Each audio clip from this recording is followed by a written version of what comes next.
Okay, well, we got some things to talk about tonight, do we not? Yes, we do. This part isn't funny.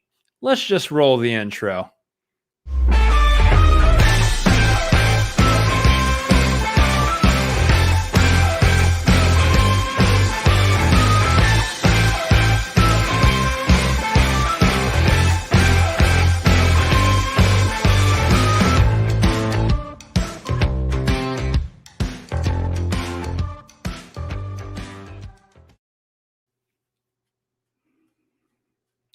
Whew.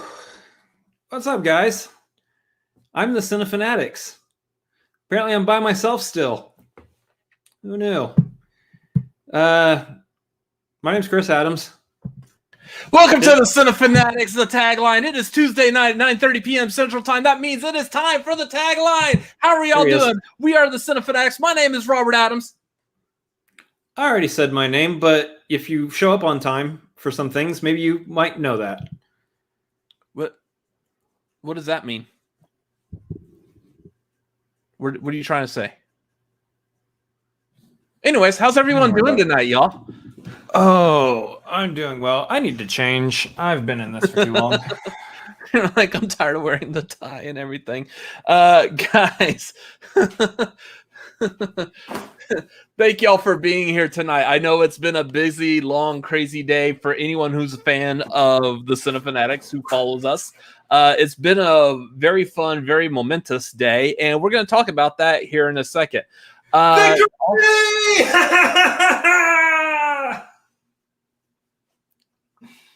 That it is. Anyways, looking in the chat real quick as we get started, I see Vernon, Garth, Rachel, Errolowl. See all y'all here. Thank y'all for being here as we get started tonight. And I did this wrong. It doesn't really matter. Who cares at this point? Really? Do you really care after the day that you've been through? Do you really care about buttons on a t-shirt or a button-down shirt, whatever? I mean, I know you don't care about a lot of things, but yes, I do care about the buttons on my shirt. Nice to know someone may benefit from the study sessions. I mean, you won his first match too.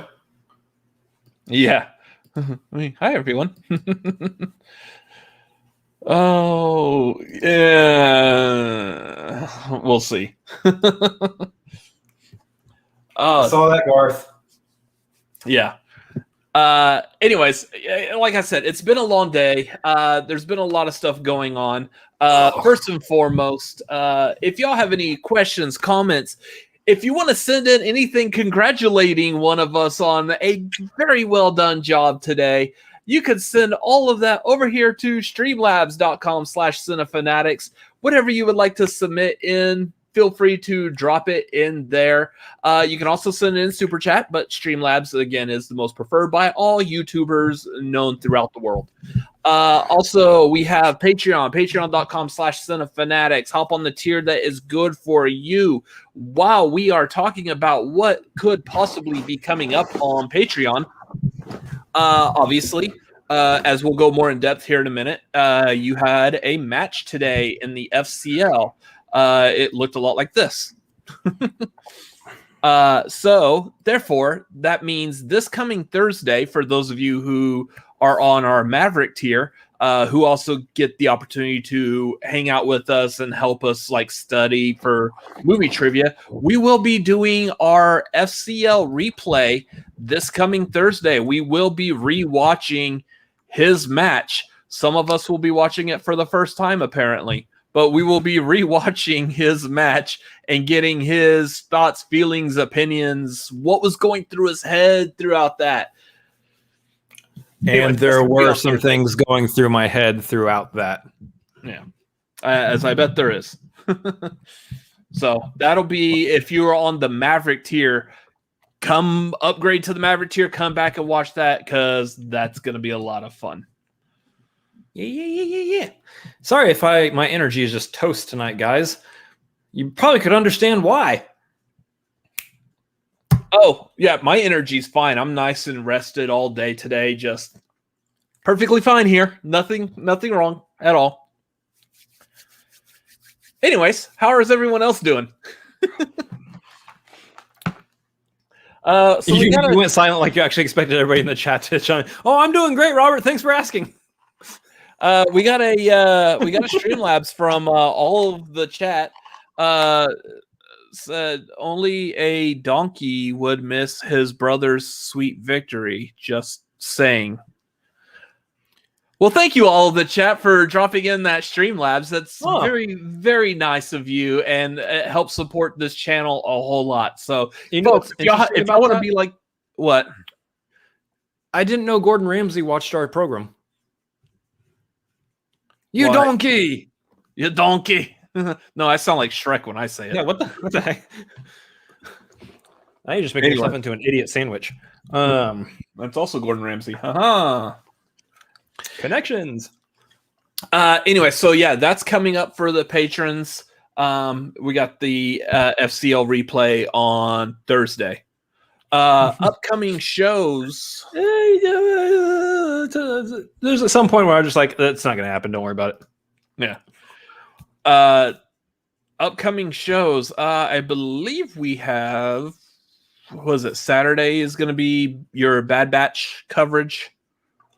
No, it's going to be on Friday this week. Okay. I am busy Saturday, so it is going to be on Friday. Yep. Yeah.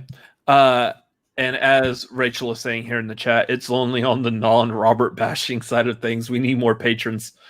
Yes, so do like Rachel has done and join our Patreon. It helps us out, especially because we are contemplating a few minor alterations to how this channel is run. Any donations are going to be something very helpful for the future of this channel. Yep.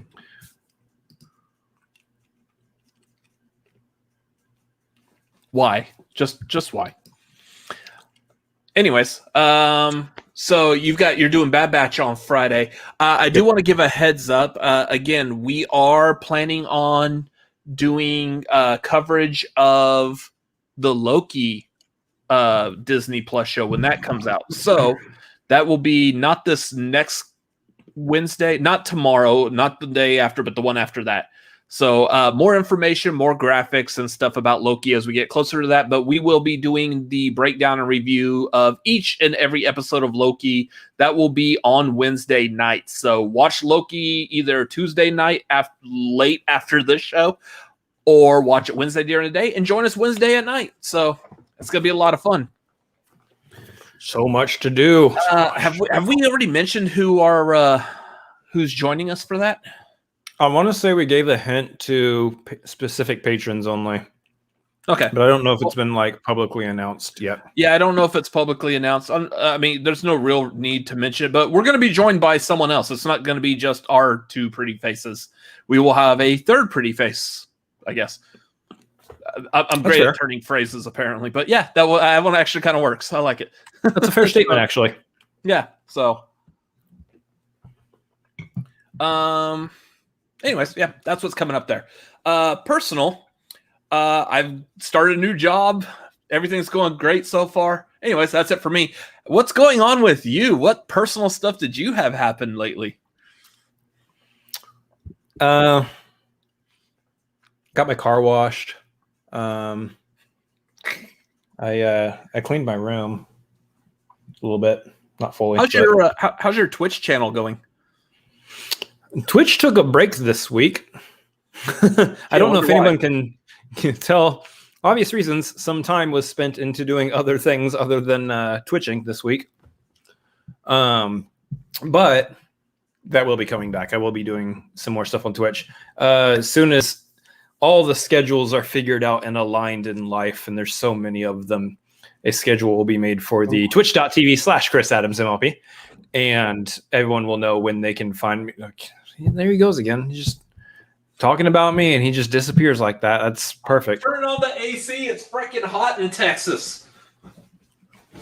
Yeah, how do you think I here. felt during my match? Yeah. I'm in a t-shirt and a button-down shirt and a vest, and I had the genius idea that I thought maybe I would possibly intro into my match wearing my jacket and then do an homage to Robert Parker and take my jacket off. And I was like, I'm not doing that. I'm just going to stay sitting here so the sweat doesn't start pouring down areas it shouldn't be pouring down. Yeah, I mean, you were sweating. I was sitting there watching you, and I was sweating while watching you. So, I mean, I'm just like... Wait, you were watching? Yeah. I knew you cared about me, you old lug. Uh-huh. This stupid look off your face. Anyway, so, yeah, you had your first FCL match today.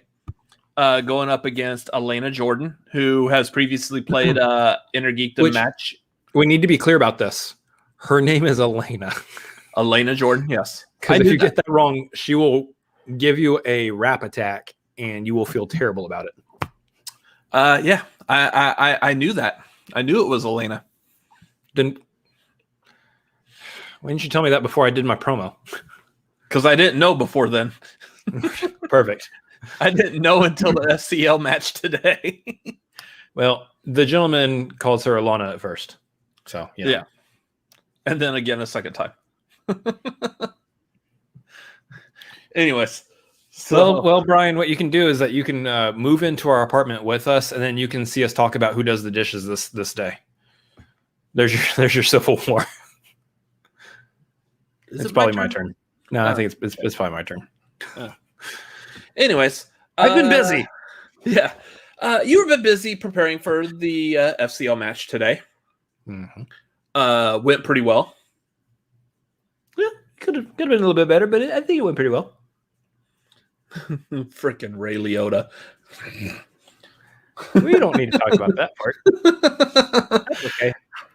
That's all right. Anyways, without like deep diving exactly like what was going through your head, anything come to mind? Just the overall, like, how did you feel in general?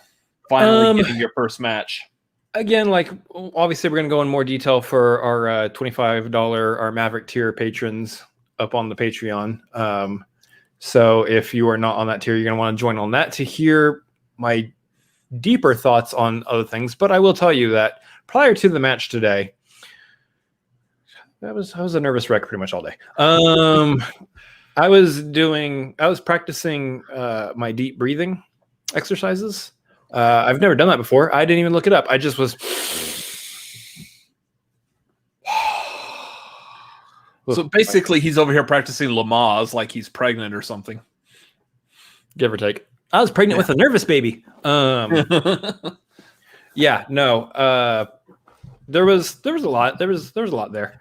But I think at some point it was just all right, I'm excited. Let's do this. Let's get into it. And then when I got into the room itself, it was the Skype room itself. It was a lot more. All right, we're here. We're good. We got this. All I got to do now is just answer some questions and act like a gentleman. Mm-hmm. We're good to go. That's cool. So, needless to say, your first... Shut up, Garth! Your first FCL match, you won. Congrats. I did. Was very well done. Out there for a minute. Did I win it? Yeah. After sitting on that Boondock Saints there for a while. Anyways, a little bit, didn't I? Yeah. So you won the match. Again, congratulations. Here's the downside to this is I have to play a second match now. Yeah, you play a second match, but like I've heard people talk about this, and I kind of came from this angle, and therefore I kind of sort of agree, but I mean also take my word like grain of salt because I don't have any other viewpoint or opinion about it. It really does help if you lose your first match, then you just get that loss out of the way, and then you could come in and win. Yeah, and then lose again. No, apparently. I didn't want the loss. So no, I mean, fantastic for yourself, for the Cinefanatics, for the great Adam's name. This is going to be the first Cinefanatics League. I don't know why I went British all of a sudden. That was closer to freaking Gordon Ramsay than your other crap that you did. Actually, I sound a lot like what's his face, the Kingsman guy, Devon Stewart. Schmodown. Yeah. Oh, yeah. I am the Kingsman. Yeah. The Kingsman. Actually, I'll take him on. I know he's not 1-0, but I'll still face him anyway for my second match. You're going to have a hard that. time trying to answer questions if you're laughing at everything he does, though. Did you see who I was up against today? I know. The whole thing is jokes. And no, I didn't see who you were up today. Why did you win? You should have tried to lose. No, if I tried to lose, then Vernon would feel like he was completely useless, and I didn't want to do that to him.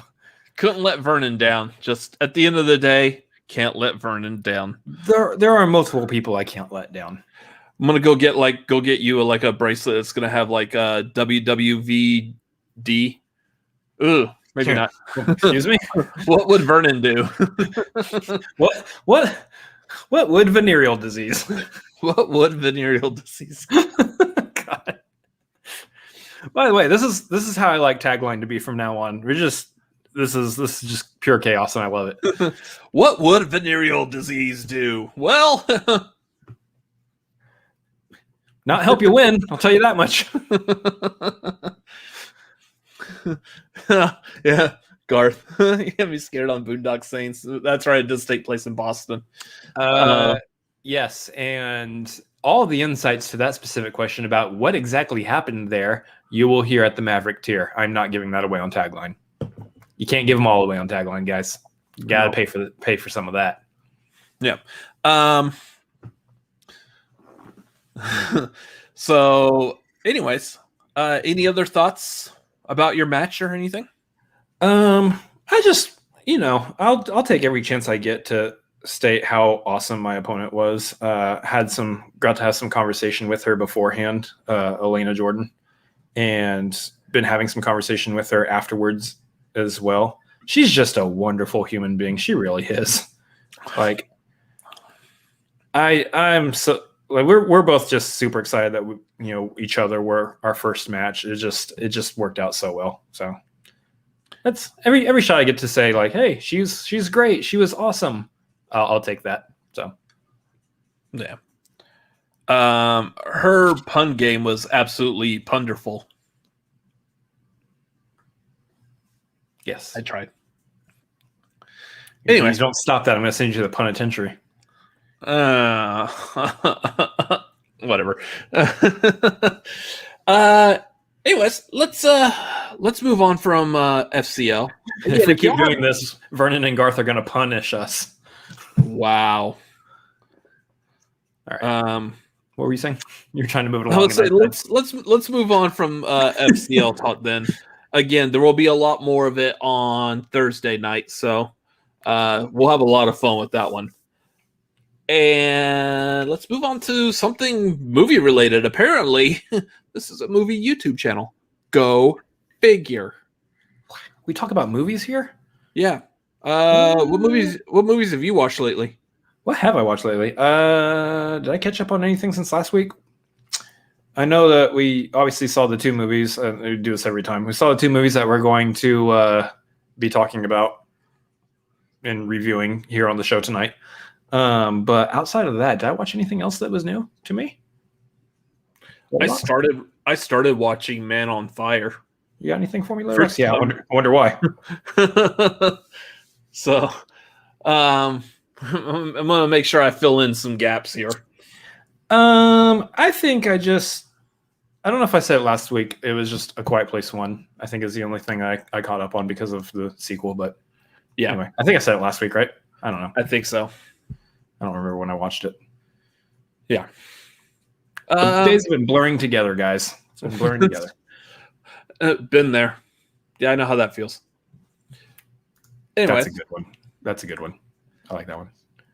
I approve. Okay. Because you're going to make people jump. Wow. Crisscross will make you jump. Everybody clap your hands. Thank you. About time Anyway. someone recognizes my greatness today. It's all been about you. I liked it better when it was this. He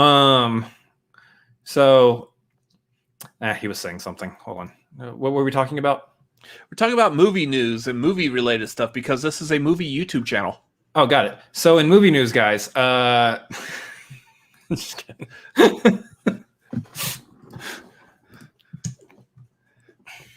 You can do whatever you want. I don't care.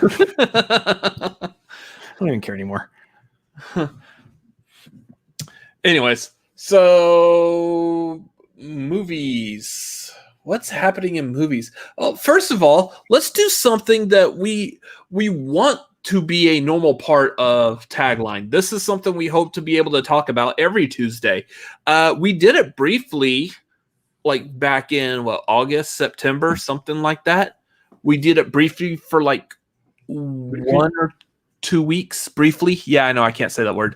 I want to say we did it like in July, honestly, because that's when was it New Mutants and Tenet were out. That was August and September. No, it wasn't. Yeah. So we want to bring it back now because the movie theaters are opening back up. People are going back to the theaters to watch movies. So we want to bring back talking about the box office numbers and how the box office looked this past weekend. So to talk about the box office numbers and how the box office looked this past weekend, let's turn it over to Chris, the gentleman Adams, with the box office numbers. Well, because I do everything for Cinefanatics now. We got some box office numbers, guys. I don't care any more than the Cinefanatics motto. Well, we try. Let me stretch out my window here. Today looks like a great day to quit something. Right? All right, so we're talking Boys about... got a lot of quit in them. Nice. So we're talking about box office numbers, y'all. You remember those? Remember what a box office was? It's when movie theaters showed movies and you went to the movie and you gave the movie theater money, and then the studios would turn around and say, like, hey, we made this much money for our movie, and they released those numbers so people could be like, hey, cool, you made money. That's what we're talking about.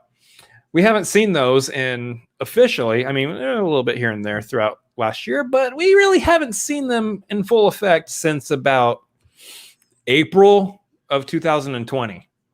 Mm-hmm. Oh my gosh, we actually get to talk about this stuff on the show again. But let's break down some of the stuff that happened over this last weekend. We're talking about box office coming back. We're talking about movies coming back into theaters. Obviously, now you've had some of these that were movies that came out on HBO Max as well. They had the day and date releases. And so some of those we probably could have covered here and there before. But we're talking about now we're seeing movies that are specifically coming out to theaters and are not day and date released on to a streaming service. For instance, A Quiet Place 2.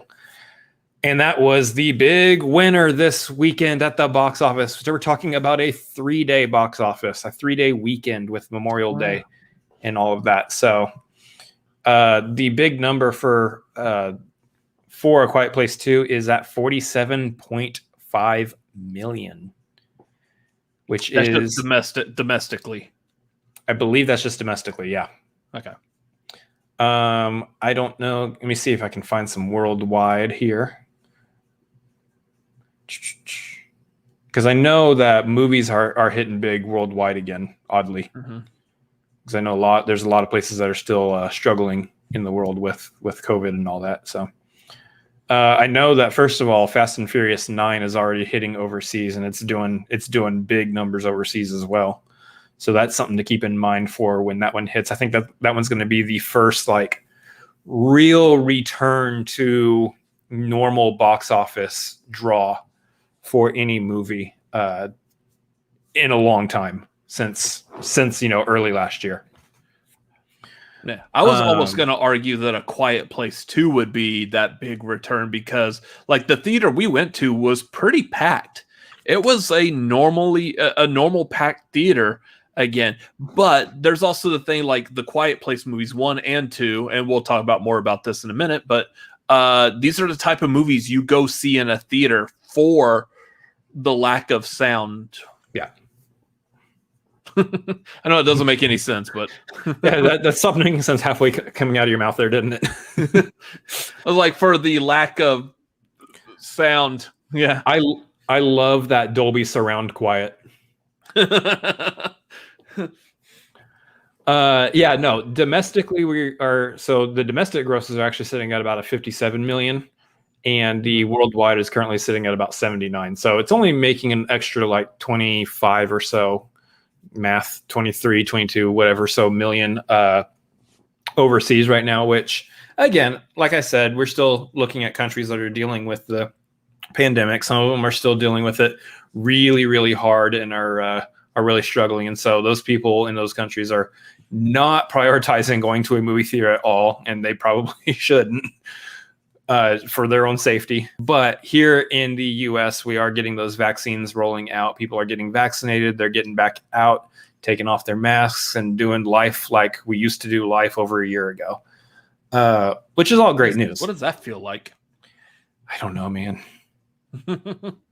It's been so long. Someone should make a movie about it. Oh, not yet. Give it another 10 years. Oh, they're coming. I know three know. that are being filmed right now. I know these things. I know these things. They're working on them. But the fact that we're looking at a movie now we're seeing movies that are making over 50 million domestically that's such good news. That is a bright spot. We're talking about, we haven't seen that much in a while. I mean, I wouldn't be able to remember what the numbers for Tenet were when it was in the theater, but it was like in the teens. Yeah, like, I want to say like 15 million or so. Yeah, that sounds about 12. Right.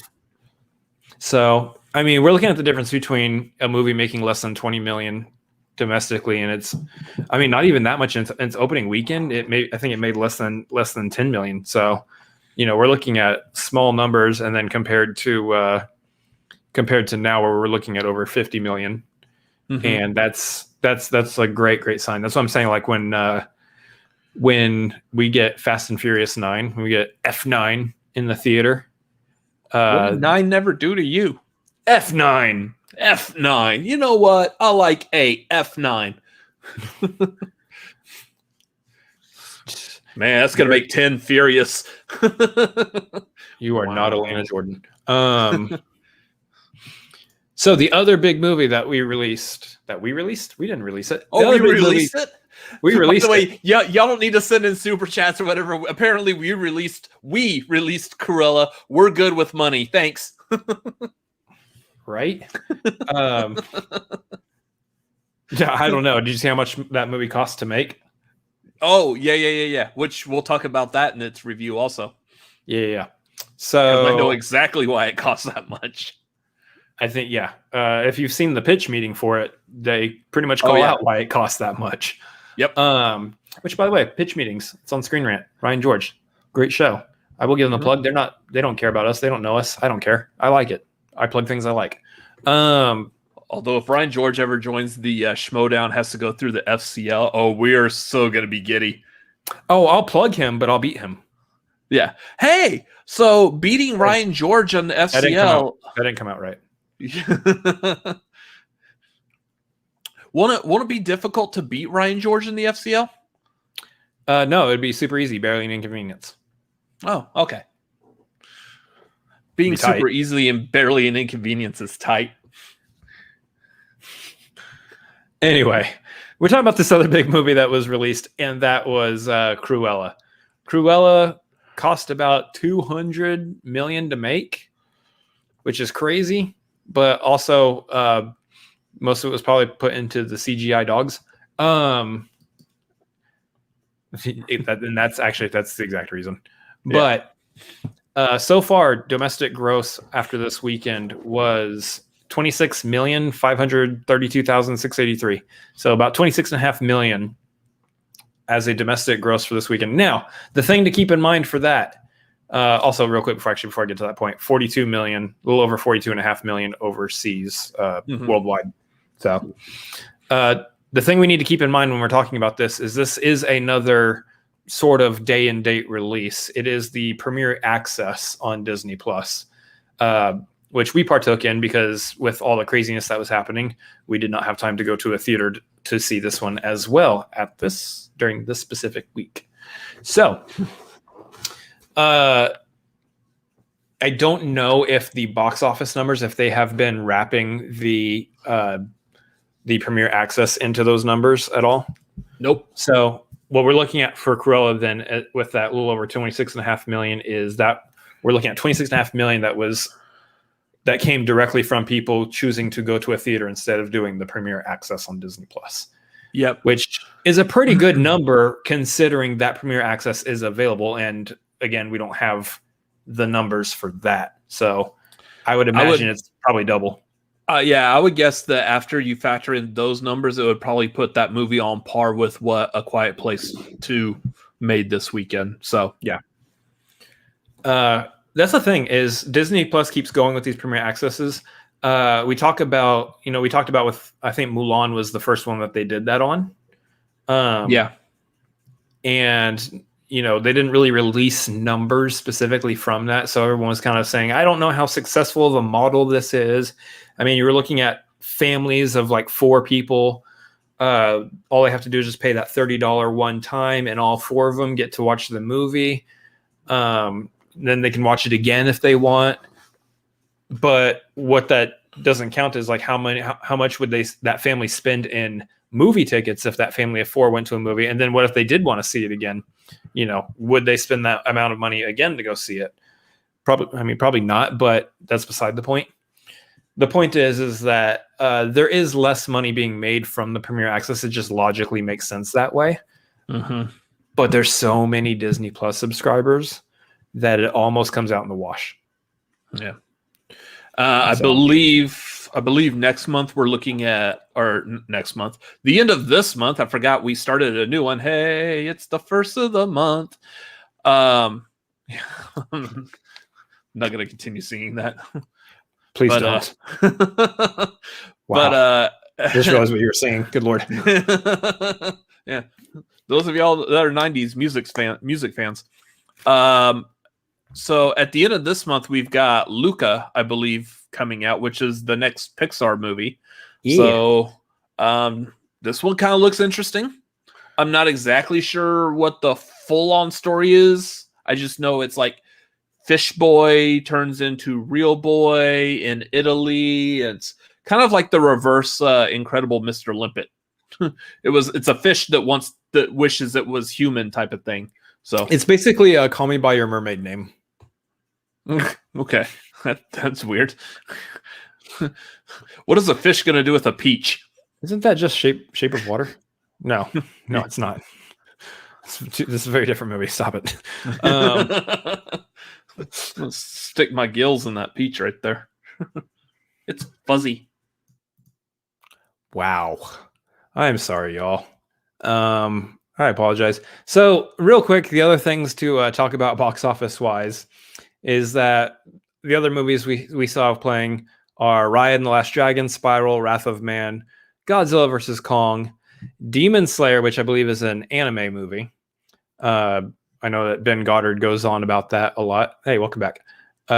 Dream Horse, Those Who Wish Me Dead, which again we reviewed and I watched on HBO Max. So that's another day and date. And then it just kind of trails off from there.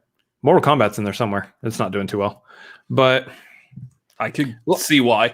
Most of these movies are only doing at about 2 million right now. I mean, you look at Raya and the Last Dragon. That movie's mostly gotten its return through the premiere access, not through actual like box office results. So,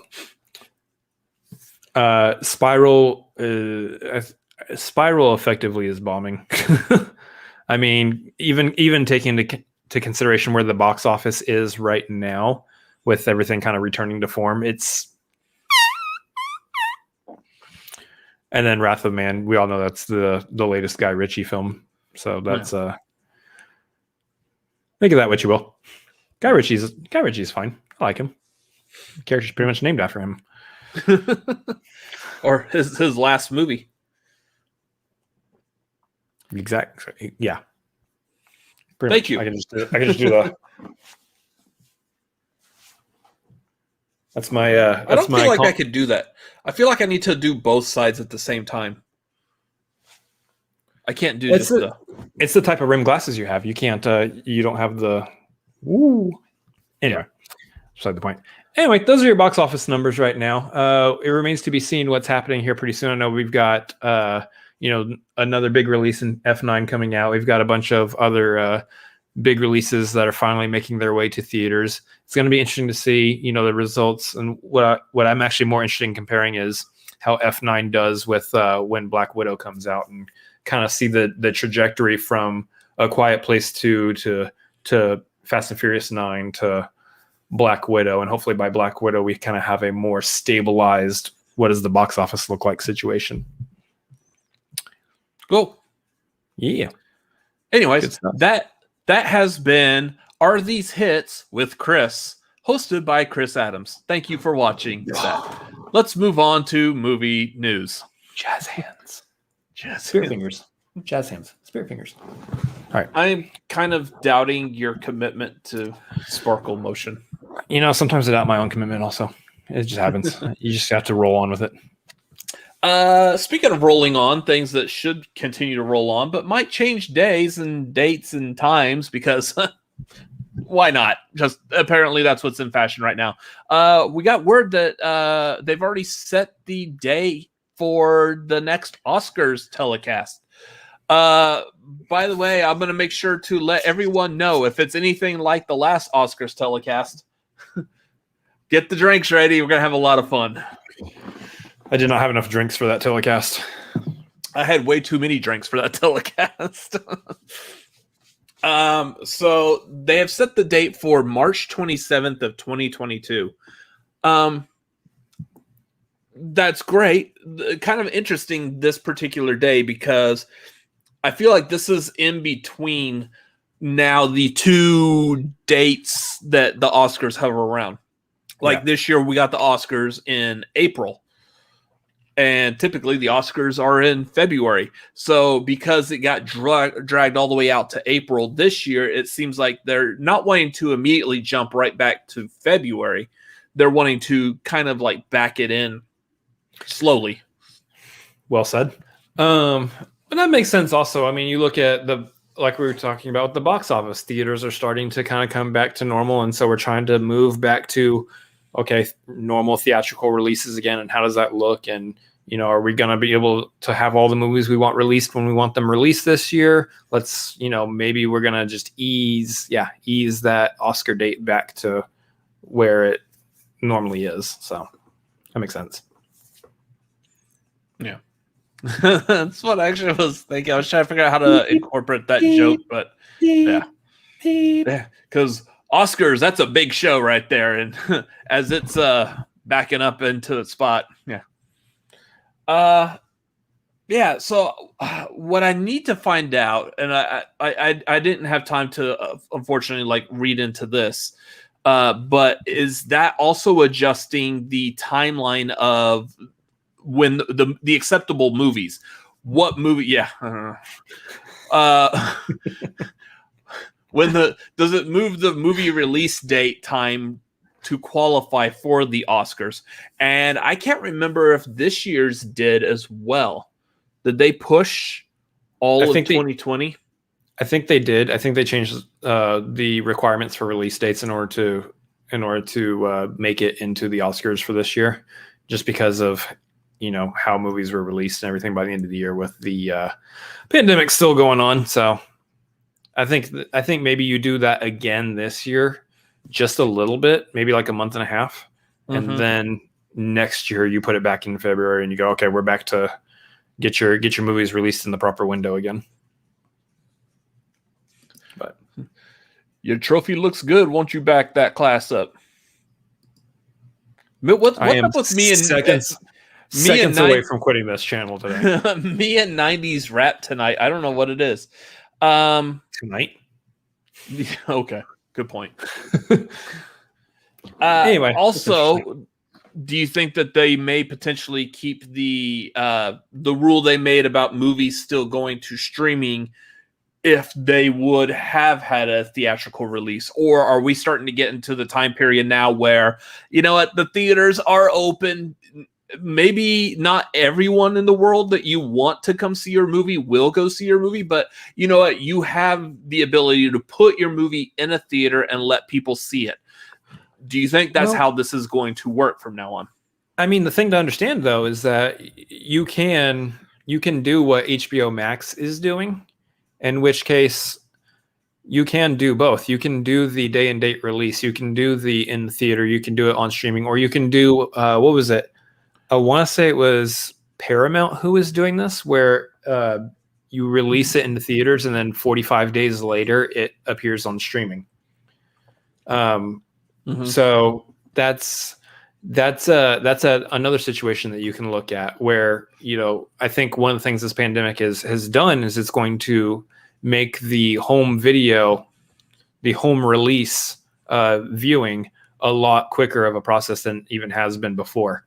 In which that process has sped up over the years for sure. Like I remember when we were all younger, when I was a kid, a movie would come out like in summer and we'd be lucky if we saw it by Christmas being released. I think that's actually when you did see it, because they wanted that on video for you to be able to buy for Christmas presents. Yeah. And now we're looking at movies hit theaters, you know, talking about like what it was in 2019, movies hit theaters, and then 3 months later, it's already about to premiere on streaming somewhere. The turnaround for movies now has gotten way quicker, and I think the pandemic is only going to speed that up so the studios can start recuperating more of the losses that they took from not having theaters open this last year.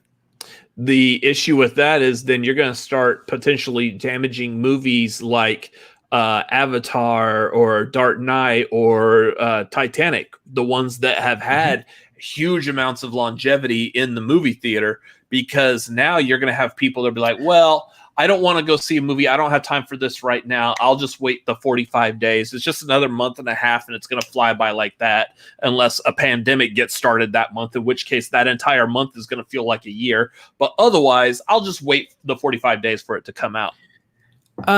In that situation, I don't think it hurts as much as you might qualify it to there, because Avatar is the last movie, you know, Avengers Endgame aside-ish. Avatar is really the last movie that went weeks on end at the number one position in the box office.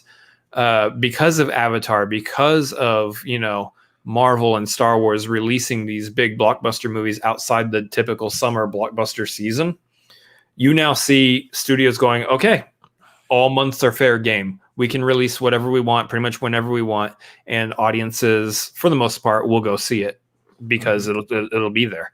So I don't think you see a situation where you have like another Avatar again. Obviously, like it was pulling teeth for Endgame to try to beat Avatar. Like it came down to like the last second for Endgame to beat Avatar anyway. And now, obviously, Avatar has taken back over because of a re-release.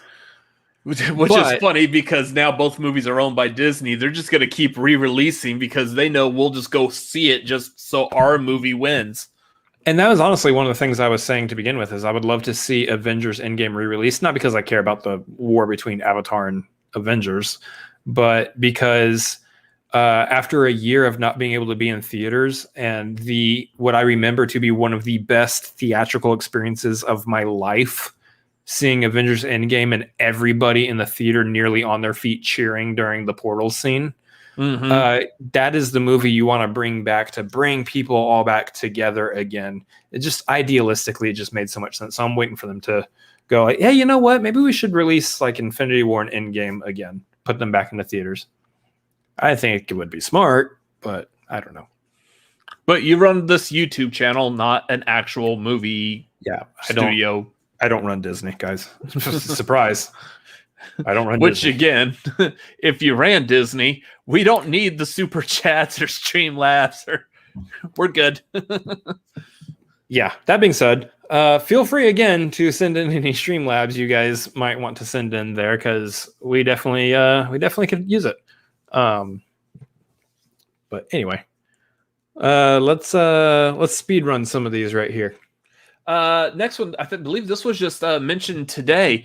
That Seth Rogen is head producing a new Ninja Turtles movie. This is like the 5th time, I believe, the Ninja Turtles have tried getting rebooted theatrically. It's not the 5th time. This is actually the 4th time, so whatever. But yeah, they're going to do another, I guess, CGI animated Ninja Turtles. There's our thing. I grew up on Ninja Turtles. I grew up on the original cartoon. Like, can we stop rebooting it so much? Like, good Lord, get it done right the first time and just continue the series. Like, you didn't see them stop making Fast and Furious movies after the 3rd one. They did seemingly kind of reboot it, but it was a reboot that produced complete. Anyways, do whatever you want with the Ninja Turtles. So yeah, Ninja Turtles and Transformers. I believe these are the Garth, I want to say that's 6 movies. How many TMNT movies are there?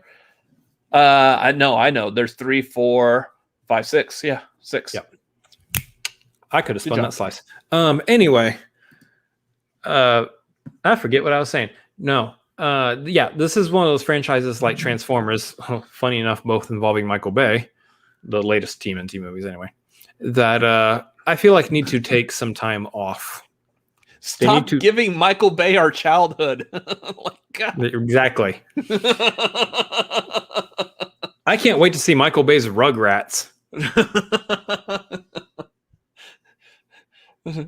Doug, the other Disney, the Nickelodeon.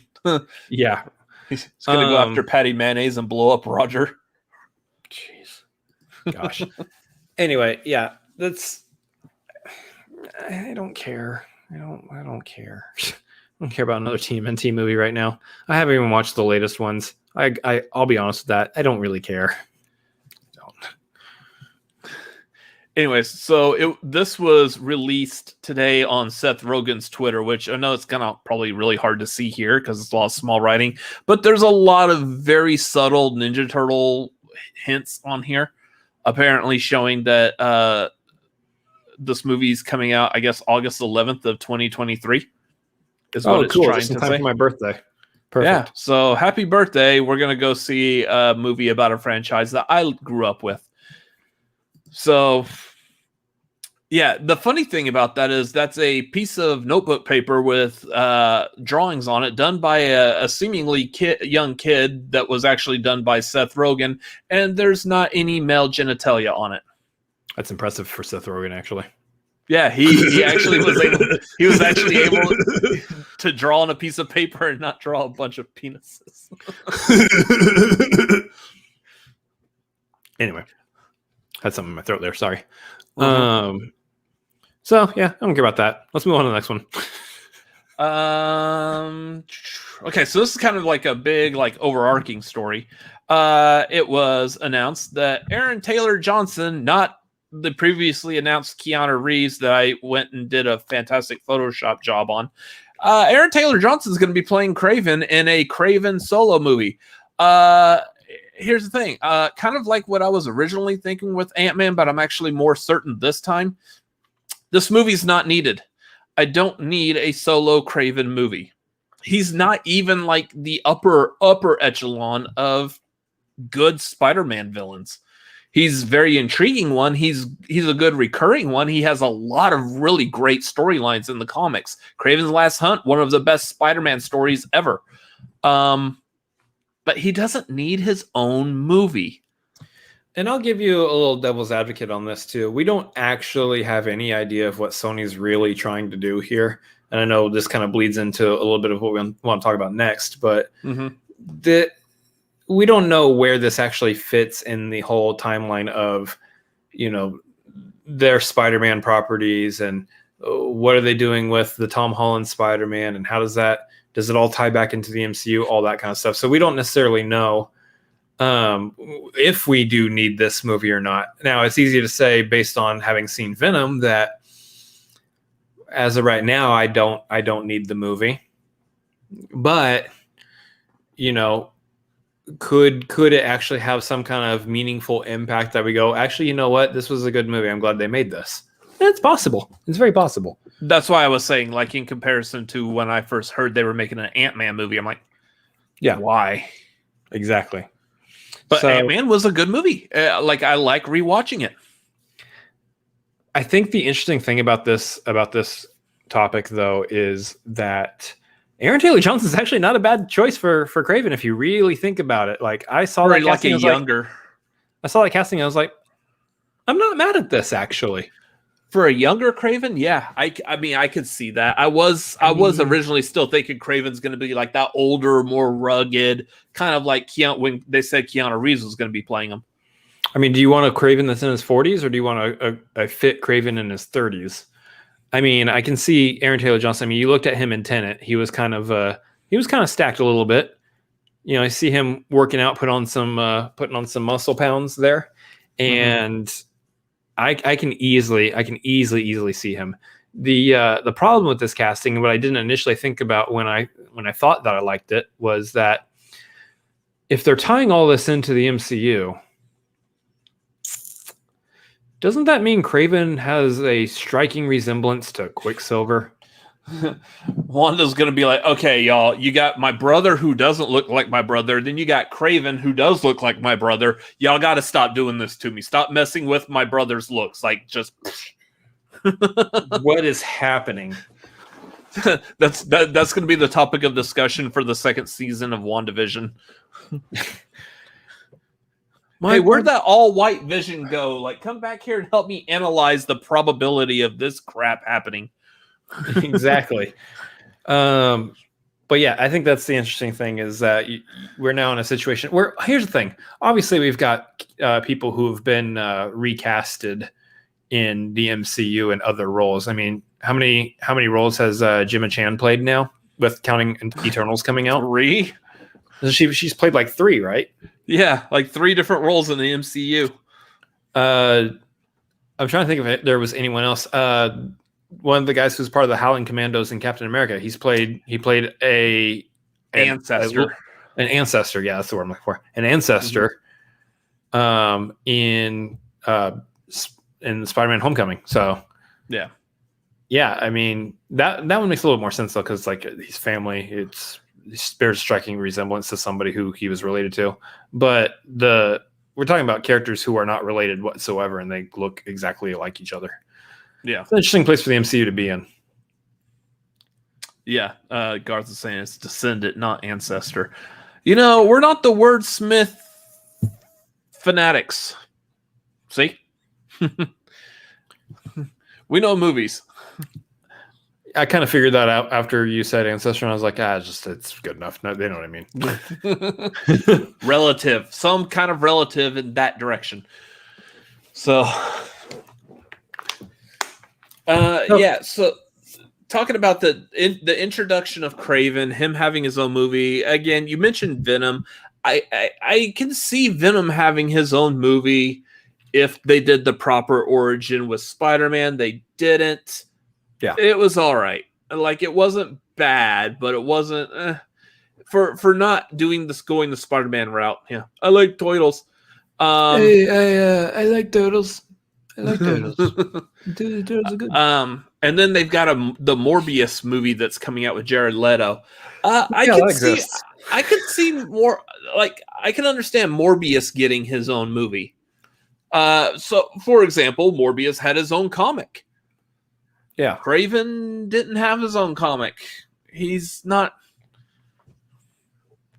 So yeah, it's interesting. But this does lead into also this past week we got kind of like a little insight into Sony's overall plans with Spider-Man.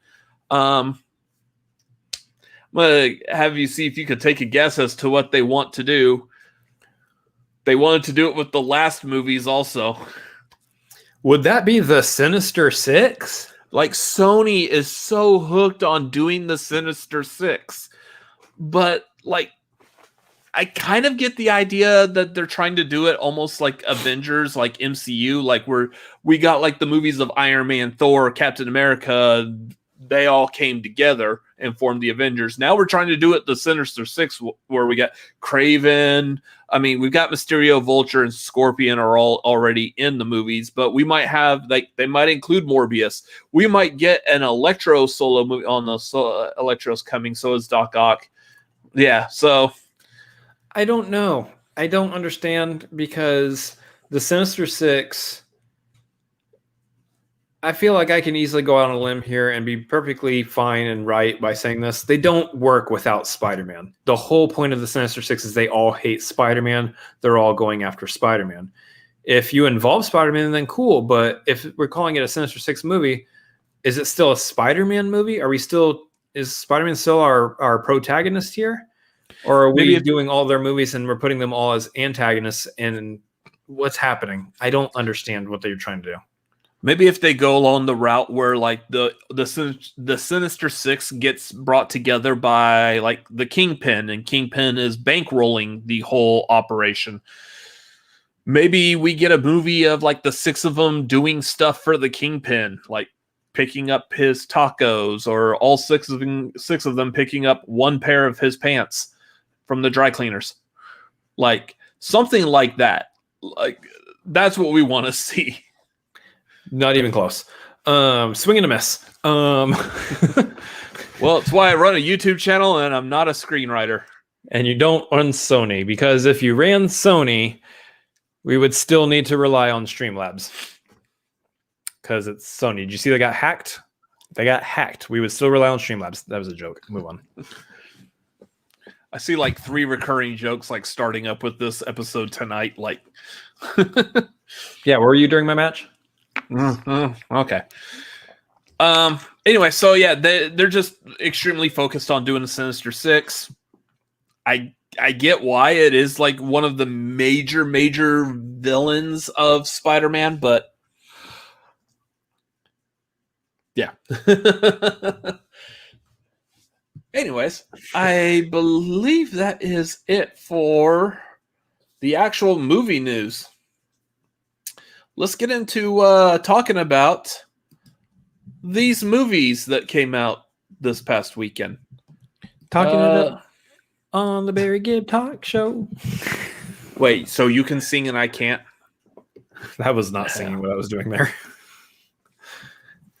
Anyways, so yeah, over the weekend, one movie we did get to go see in the theater, and we made it a point to make sure it was seen in the theater, was A Quiet Place Part 2. That's right. It is a sequel to A Quiet Place. It is the second part, actually. Yeah. So, like, the one that we saw before, that was the first part. This is the second part. And we will now be giving our review in sign language. Oh, no. Aliens. Okay. I got nothing. I'm not even going to try. I'm going to offend somebody somewhere at some point doing that. So no, I took ASL in high school, and there's no way I can repeat anything but the F word. So let's carry on. This is going to be spoiler free. Both of our reviews tonight will be spoiler free. So if you haven't had a chance to go see it yet, or it's not playing quite yet in your area, we're not going to be to blame for the fact that you already know the entire point of the movie before going to see the movie. That's what Wikipedia is for. Anyways, Quiet Place Part 2. I mean, we do know this basically picks up almost exactly after the last one. Mm-hmm. So we might spoil the first one, maybe. But it's... I'm going to try not to. We'll talk about some, like, plot stuff, but we're not going to give away, like, endings and what happens specifically during these situations. I'll say it's the same family that we're following here. They kind of have an idea of, like, how to defeat these aliens now because of the daughter's I can't say it. Cochlear implant. Yes. I could say it yesterday, can't say it today. Me, whatever. So because of the cochlear implant, they're able to amplify the sound that it makes, and it just, like, turns all the aliens' heads into, like, scanners after it gets shot with a shotgun. Yeah. So this one is interesting though, because For them, they didn't exactly pick up the movie 100% right where the last one ended. They did a fun little intro where they kind of did like a prequel. You kind of got a little bit of the story of the day one, essentially.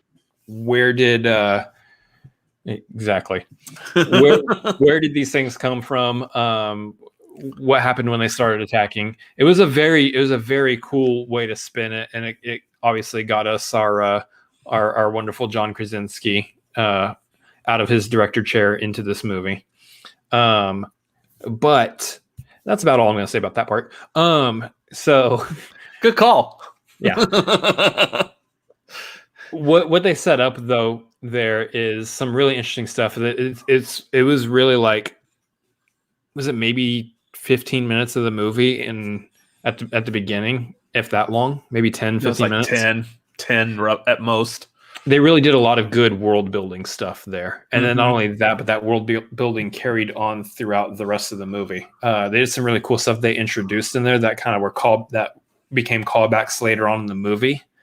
I think that they, for the most part, they utilized a lot of that very excellently.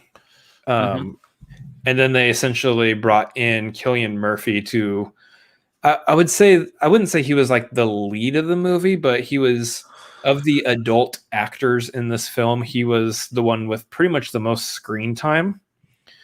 I know, like, going into this, we were kind of expecting Emily Blunt to really be the one with the most, but I don't want to say she was sidelined, but she was not necessarily in the forefront of the film here. The lead actually probably goes to the daughter, Millicent Simmons, who is actually deaf in real life too. If you know, they kind of played around with that a little bit in the first movie, but there's a really interesting story about a lot of the stuff that Krasinski did from the director's seat in these movies for her and with her. That kind of as a quick side note, I'll breeze through this really quickly. He said, I saw a interview essentially where he was saying that he chooses to, in certain scenes, show you like her world by muting all the sound completely, everything, no music, no sound, no nothing, while you got a close up on her. And he said that her real life mother was just floored because that was the first time she's ever gotten to experience what life actually is like for her daughter, from essentially her daughter's perspective. So that's just a cool little side note about this movie, a fun little fact there. Not really part of the review. I just felt like it was a really cool thing to share. But anyway, you say something. I will. So much like the first movie, this one again plays off the idea that you're pretty much in a world where you can't make any noise. I do feel like there was a lot more talking in this one. There was a lot more like social interaction, just a lot more in this one compared to the first one. The first one is still like pretty much like just completely quiet throughout the entire movie, minus a few things. Yeah, minus like a very little bit of dialogue, and one of which is muffled by a waterfall. Otherwise, this one, there's a lot more talking, there's a lot more interacting. I liked it, though. I thought this, again, this is a movie that you go to the theater for. And that's why I think, like, the box office numbers for this movie, the word of mouth that this movie is getting, this is where I feel like is the perfect time for this movie to come out. It just so happened to, like, really nail down that movie theaters are opening back up. The country's going back to normal. This was I know we've all said like F9 is going to be really the movie that welcomes everyone back. I believe it was this movie, just because this is the type of movie you go to a theater for. And to an extent, the only pushback I would give on that is that we're still playing with like the horror genre to a degree, the thriller genre, whereas F9 is just more action adventure. It's got a more wider range audience to it. Yeah. But I agree. I mean, this is a big release. This is a huge one that is definitely welcoming back audiences. Like we said earlier, our theater was pretty full for I mean, maybe the first two rows were empty, but for the rest of the theater, it was pretty full. So it's for me, I'll say this about this movie. I did enjoy it also. I really did. I think at the very least, the two of them are about on par with each other for me, which is to say that both movies are actually really great. Again, I just watched the first one right before seeing this one, and I am so glad I waited now because I got to enjoy the first one and then get the satisfaction of immediately seeing the follow-up to that story instead of having to wait like so many people have had to wait for way too long. Yes. Anyways, and then we're going to be potentially waiting for a while for the third one. So yeah, that I'm not too thrilled about. They're definitely going to make a third one. Yeah. Definitely should make a third one. Anyways, so is there anything else you had to say about this movie? I think we pretty much covered it all. The music, the noise, the sound, all of it perfect. Of course, there's a lot of jump scares, but I don't jump at all ever. There's a couple moments. I'll say there's a couple moments, especially regarding decisions that Emily Blunt and her son in the movie make in the situation that they're in throughout the bulk of the movie. There's some choices and stuff that they make that are kind of like, well, you made that just to kind of force in some danger here for them, and that was kind of it was fine. And, it worked. It's still all very like thrilling and everything, but it's still kind of like it's one of those you want to scream at the screen going, don't you realize you are in a movie? Do you know what happens when people do this crap in a movie, especially if it's a movie that has aliens in it? There are creatures that kill humans. Stay where you're at. Stop going places. They're going to bring the aliens out. I mean, do not open that door. There's an alien behind it. Don't. But yeah, I think the big overall takeaway for me also is that Millicent Simmons is a star, and she absolutely deserved to pretty much have the entire movie centered around what her character was up to and what her character was doing. I will go so far as to say, like we said that the Oscars are set for March 27th of 2022. I better see her there with a nomination for this movie. Like I will call it. It's real early, but I think she deserves it. She did phenomenal in this movie. Yeah, she is. She is. I mean, if you hear anybody else's reviews and they all highlight her, there's a reason for that. She was absolutely the highlight of the movie, 100%. So yep. Rating wise, this movie, I mean, I don't even know if I don't think I even had. Well, what did I have? I said that they were on par with each other, right? So what did I rate Quiet Place? Yeah, that's what I'm checking on mine too. So I did that out of 5 stars. So I would say I would give this thing a hefty 8.5, 9 stars probably. Oh, let's go 9. Let's go 9 on this one. Okay. So this one, so the first Quiet Place, I rated 7 out of 10. This one, I felt like I enjoyed this movie a little bit more than the first one. Just had a lot more pull, a lot more. I was awake and interacting a lot more in this than I feel like I do with the first one, especially rewatching the first one.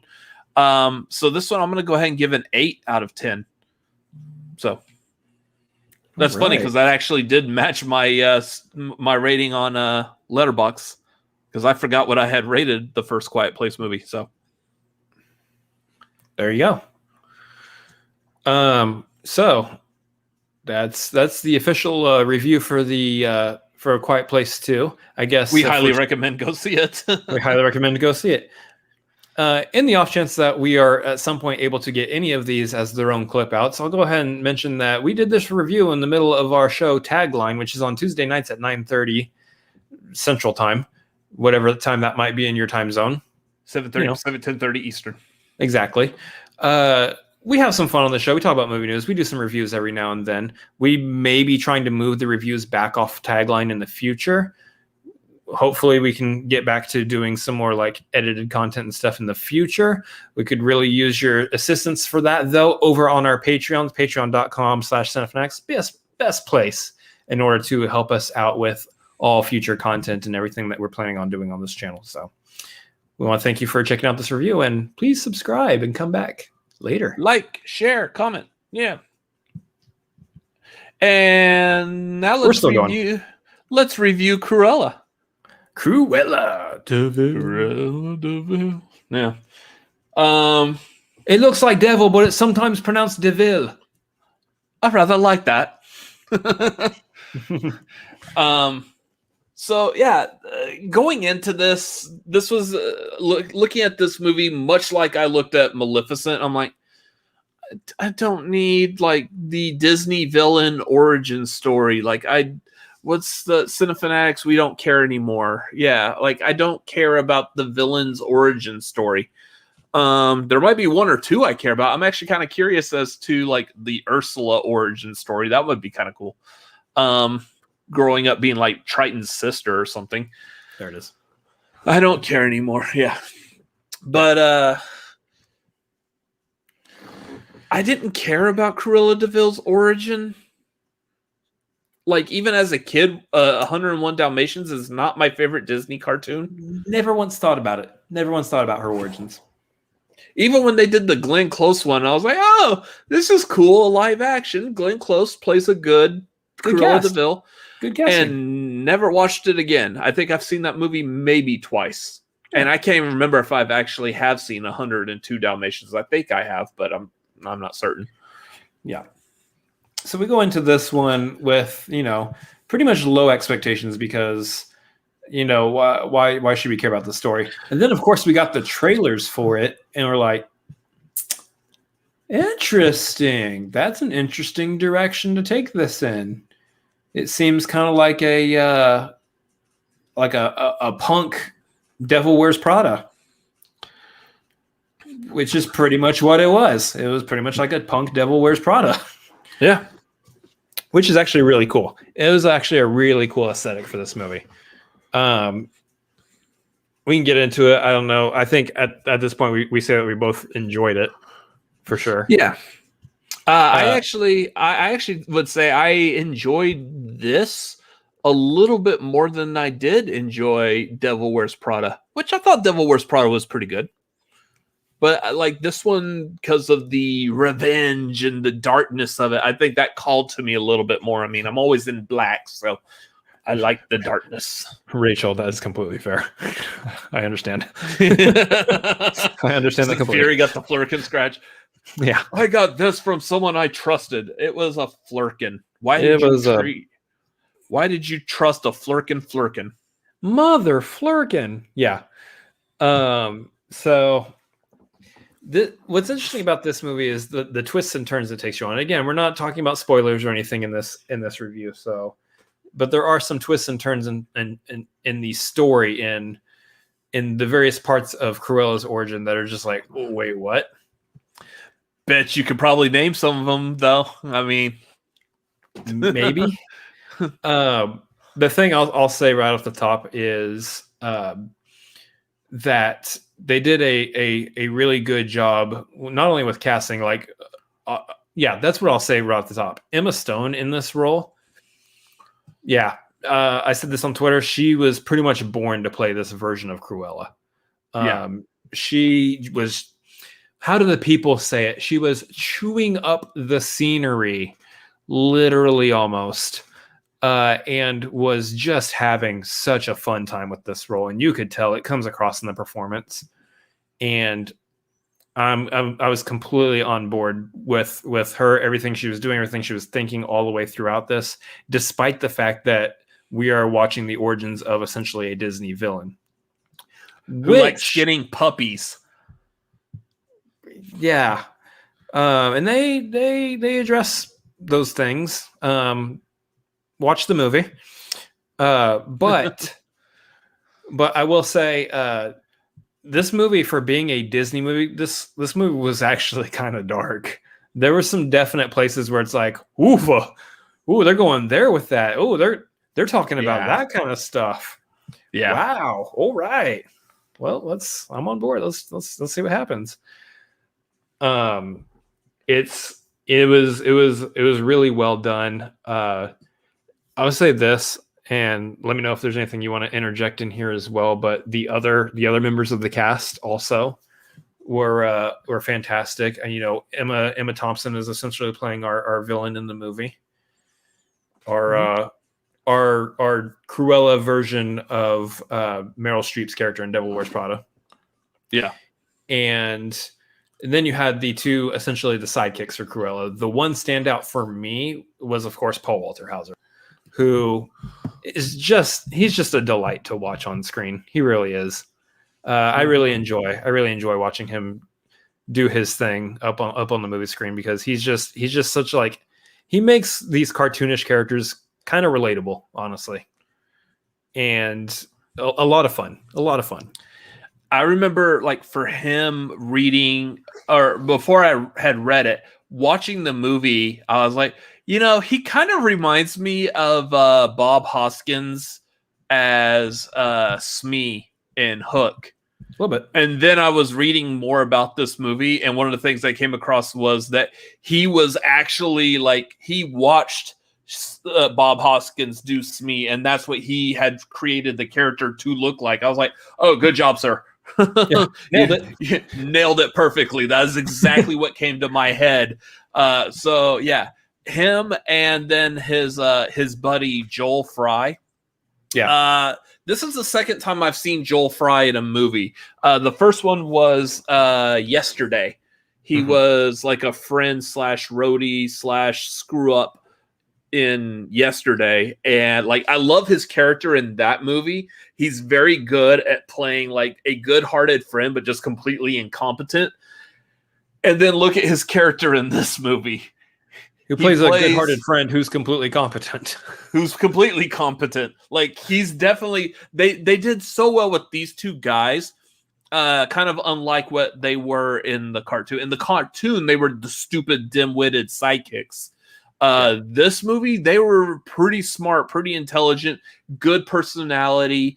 I like the fact that they developed them personality-wise without it really taking away from Emma Stone's Cruella.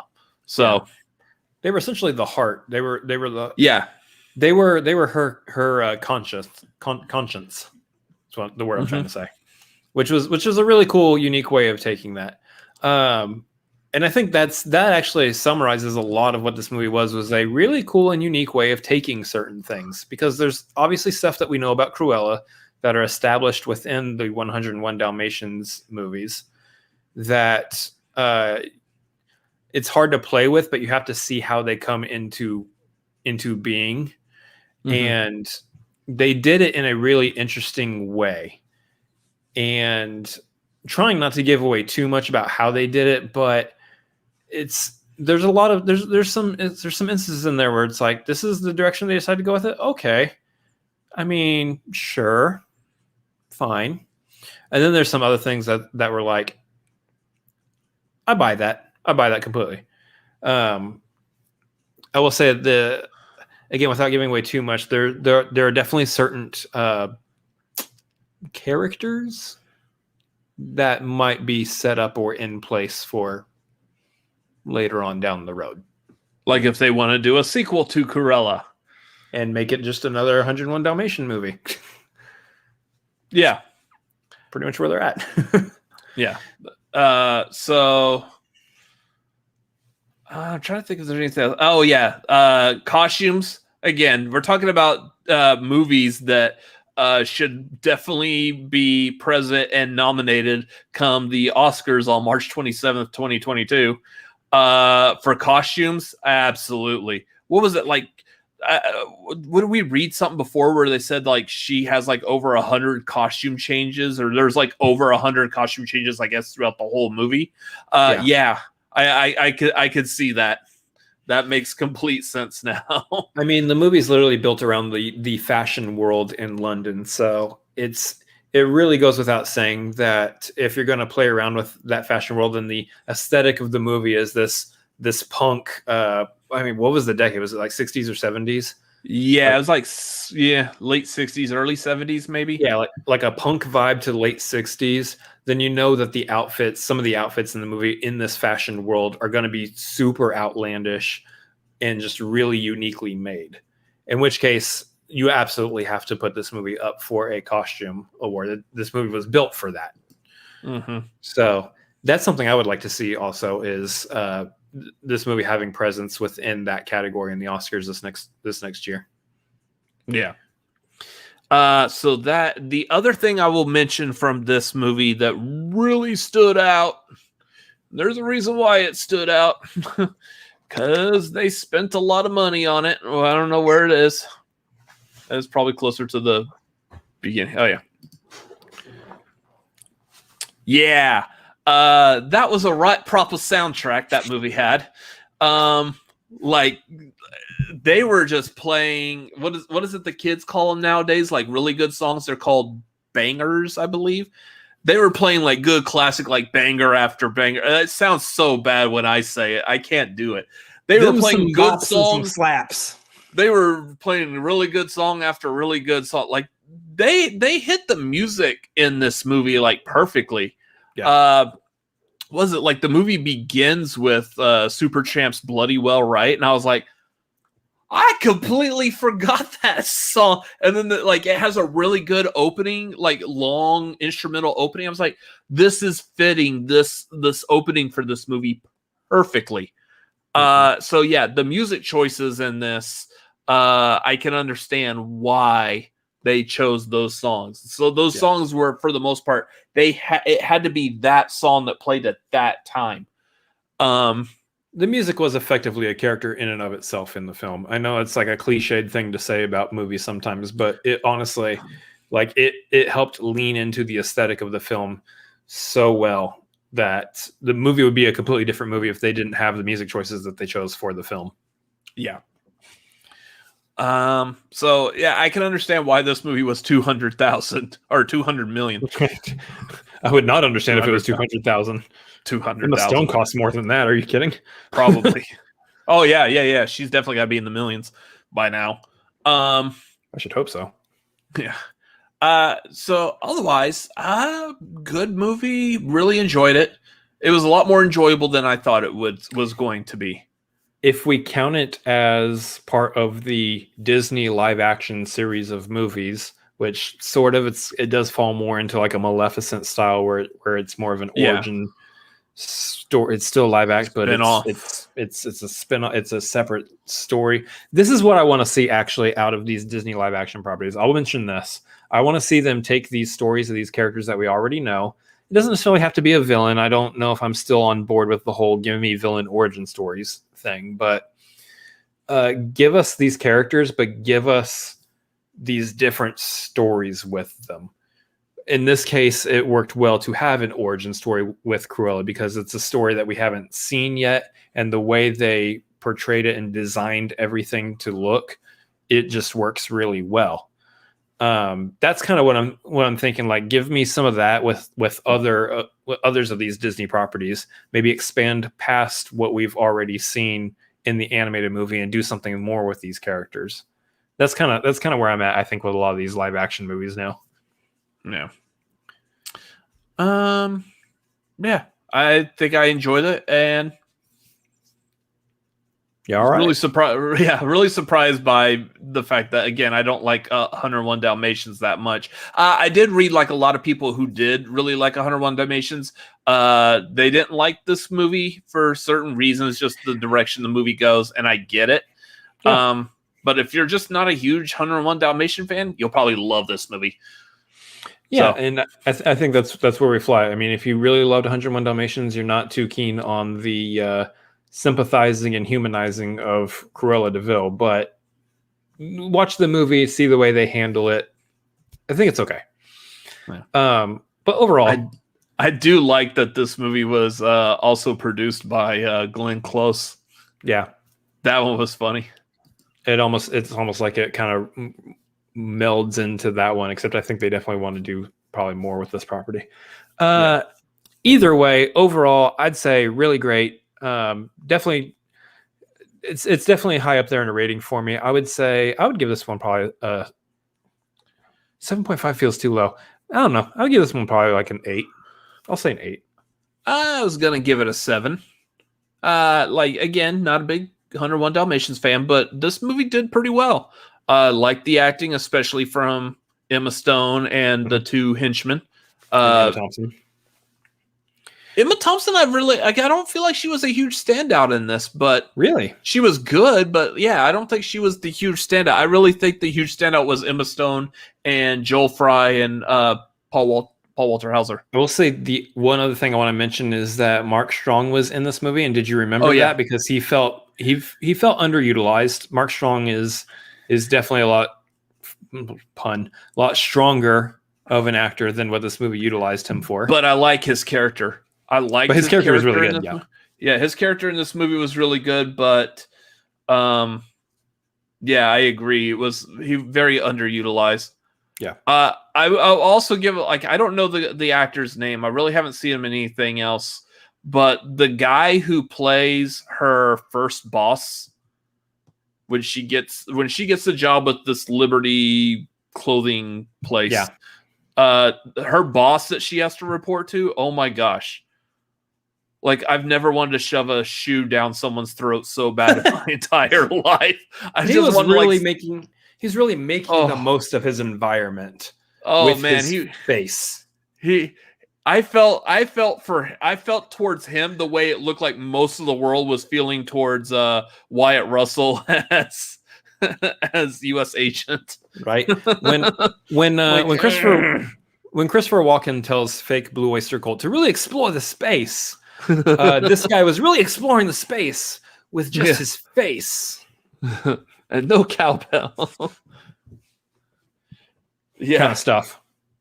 But man, I hated that guy just so much. Which means he played his role very well. Very well.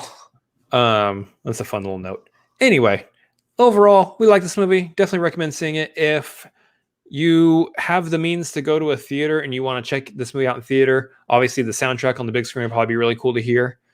The aesthetic looks really good, so seeing that on the big screen will be really cool.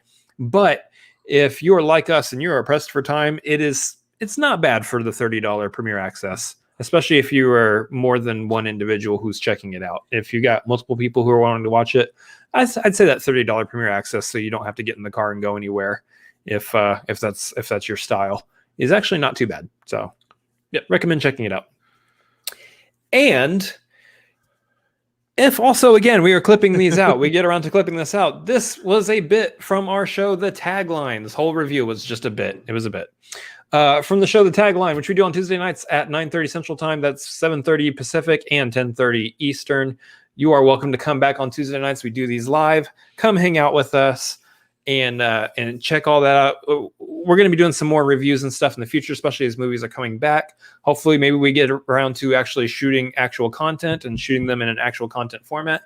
And the way we get around to being able to do that is we got to get some support in here, guys. We got to get some more support on this channel. Best place to do that, patreon.com/Cinefanatics.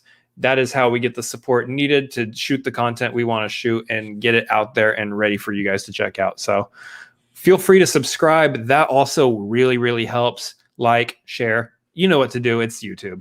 And we'll catch you guys on the next review, next video, next reaction, whatever it is that you see us doing. We'll catch you there. I don't know what we're going to do with you once we catch you, but I mean, we'll do something with you, entertain you. I don't know. Maybe lull you to sleep by the dulcet tones of our voice talking about what's new in the world of Spider-Man. This clip out is done. ASMR. Welcome to the Cinefanatics. Right. Well, we're not. Well, I mean, we are wrapping up, but we're not done. Wrapping up. Yeah. This is the part where we say, if you guys have any questions, anything else you want to get in, go ahead and get it in right now as we begin to do our final plugging and everything. So, Rachel, you know us well enough now that the ending to the stream is going to be way more awkward than that. Yeah. For the same cost of a Disney premiere, you can have unlimited Patreon access to the Cinefanatics all month long.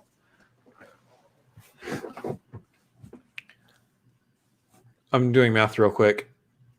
Of a Disney premiere? I think for the same price of a Premier Access, you can actually enjoy our content on Patreon for 6 months if you're doing it at the $5 tier. But if you want to, if you're doing it at the dude, if you want to be a Maverick though, it's actually less expensive than a Disney Premiere, and you get to hear what's going on this Thursday, which is me talking about the match I had today in the First Class League. We're going to be doing a First Class League replay, and you get to hear all my thoughts that were running through my head during said match. It's going to be a lot of fun. And I'll get to watch it. That's true. You jerk. And also, I'll give you guys a helpful hint as to what was going through my head at the start of the match. It was... What's that? Was it... Hate me. Was it Get Smart when they crashed the car and they got the Alan Arkin's the chief and like, are you thinking the same thing? I'm thinking like, well, it was like a swordfish that's like right here at his head. He's like, I don't know. Are you thinking holy? There's a swordfish almost. I love that bit. Okay, I'm fine. We're just doing a YouTube show. Don't worry about it. Sorry, I just want to make sure our neighbors aren't like freaking out. They can hear. Were they? Yeah. Thin floors. I was like, we can hear them. I can hear them very easily. Think about that. Yeah, exactly. Freaking Home Improvement. It's an old reference. Yeah. So anyway, that's some of the stuff that's happening. Obviously, I believe this Friday we're going to aim unlimited ass. He's got a lot of donkeys. Home is where you make it. Anyway, so the other thing, the other thing we've got going on is this Friday. I'm doing the Bad Batch breakdown for the episode of Bad Batch that comes out this Friday. These have been a lot of fun because I've been doing them with Adam Witt, and he's just a joy and a half to talk to about Star Wars. That man is filled with passion for Star Wars. I got to make sure I put that part in there too. And just being able to sit down and like just nerd out with him on Star Wars is, even if you're honestly at this point, if you're not even following the Bad Batch, just sitting there listening to us talk about this stuff, because we will always like relate things back to the prior movies and Clone Wars and all that. And there's a lot of fun there if you're a Star Wars fan. So fine, I'll watch that too. How much more of your stuff do I have to watch? I mean, well, that's on our channel, so you better watch it. Okay, jerk. But yeah, that's a lot of fun. We'll be doing that, I believe, 6 Pacific and 9 Eastern on this Friday. So that is June the 4th. We'll be covering, it'll just be the one episode this time, obviously. So these streams aren't going to be too long if they're just one episode, because the episodes are only 30 minutes long. So there's only so much to actually cover in them. But feel free to come join us. It's going to be a lot of fun. I can't like stress that enough. It's a lot of fun. It's worth hanging out.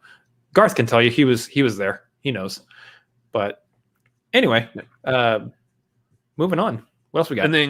And then coming soon, breakdown and review of the Loki show. It will be hosted by both of us with a third guest host.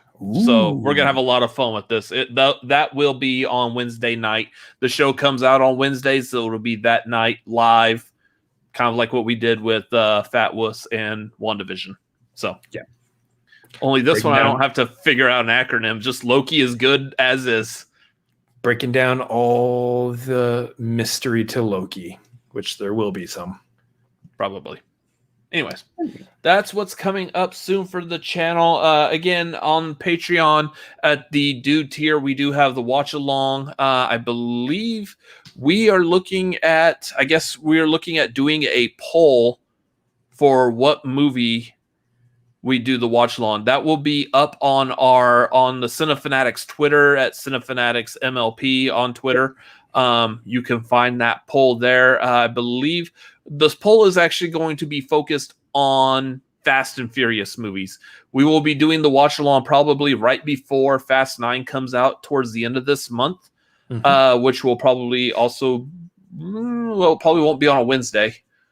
because we'll be doing Loki by then. But we'll here, like in a future tagline, maybe next week we'll have a more solid like date for that watch along. But yeah, we will put a poll up on Twitter very soon as to which movie you want to see us watching out of the entire Fast and Furious series. We've both seen those movies multiple times, so we could really just start watching at any particular place. So if there's the thing to keep in mind also is that Twitter, I believe, only has options for 4 choices, so we will only be able to narrow down the selection of Fast and Furious movies to 4. I'll tell you this much: I will probably argue that 7 needs to be in there, 5 needs to be in there, and at least the first one need to be in there. Yeah. As far as what the 4th one is, I don't know, but I almost want to push for 7 just because I want to see if we cry on stream. Do you want me to spoil that right now? Gonna cry. No, I think I've seen it enough. Although here's the thing, I think even last time I watched that movie, I think I still teared up at it. So choked up a little. That's crazy. That's always crazy to me that a Fast and Furious movie can make a grown man choke up a little bit. Yeah. But I mean, we all need a good cry every once in a while. There's nothing wrong with it. Absolutely. So. Absolutely. Don't let people tell you that it's not right to cry. You can cry. It's good. It's good for you. It's healthy. Especially if it's around Paul Walker's death. It's true. Yep. Anyway, that's happening on Patreon. Other stuff on there, watch alongs, trivia nights. We're still doing trivia nights. Obviously, I'm going to have another match at some point. And bet you have another one first. Actually, I don't know. We'll see. It's probably my time now, actually. And the Discord access, which you can get that for just $1 a month. So come join the Discord, pop in that $1, come join the Discord and hang out with us in the in that movie loving community and that we're trying to build in the Discord too. So want some more activity in there and doing some more fun stuff in there too. All kinds of stuff. Oh yeah. Also come check me out on twitch.tv/ChrisAdamsMLP. I'm probably going to actually be doing some Twitch streaming this next week now that my match is over. Come check me out there. Going to be having some fun, doing all sorts of games and stuff over there too. So I know I'm really selling it hard, but I'm starving out of my face right now and I want to go eat something. Yeah. Yeah. That's how this night is turning for both of us.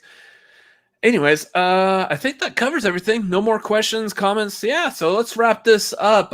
Guys, make sure you follow us on Twitter and Instagram and Letterboxd. You can follow me at Robert Adams MLP. You can follow him at Chris Adams MLP. Also in the same exact places that I just said. Thank y'all for watching, for being here tonight. Those of y'all watching us live, thank you for watching us live. If you watch it on a replay, comment down below. Let us know what you thought of this tagline.